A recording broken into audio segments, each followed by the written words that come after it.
Hey world, how's it going? Azren here. Hope you're doing well. Today we're going to be talking about when to use pretérito and when to use imperfecto in Spanish. Now, let's start with pretérito. Pretérito basically is going to be used for actions in the past that have a specific start and a specific finish time. I'll give you an example. If you've got this guy here, right, so this ball, let's pretend this is an apple actually. It's like, hey, I have this apple.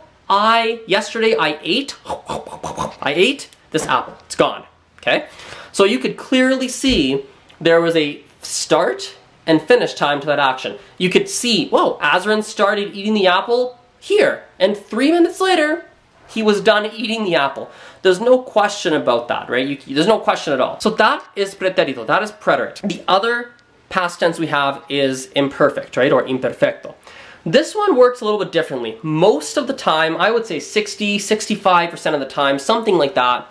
Basically, this is going to refer to a was doing, right? So for example, I was walking to school. I was eating an apple. I was jumping up and down.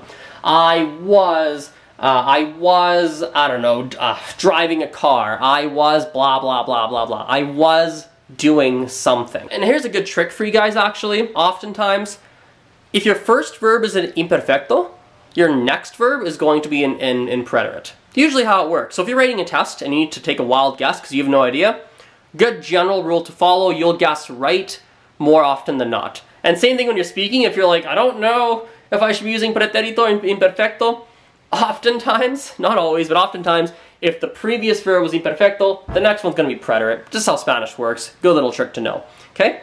So, back on topic. 65% of the time, imperfecto is going to equate to was doing in English. Okay?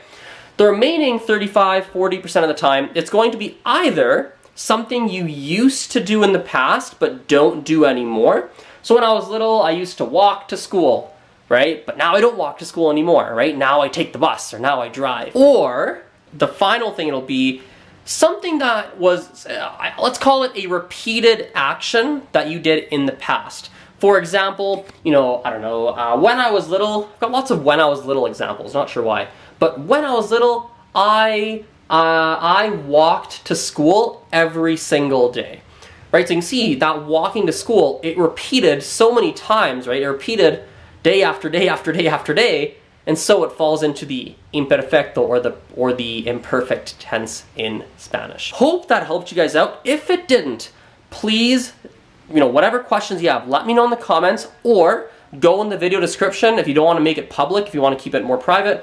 Go in the description. You've got my Snapchat, you've got my Facebook, you've got my Instagram, you've got everything there.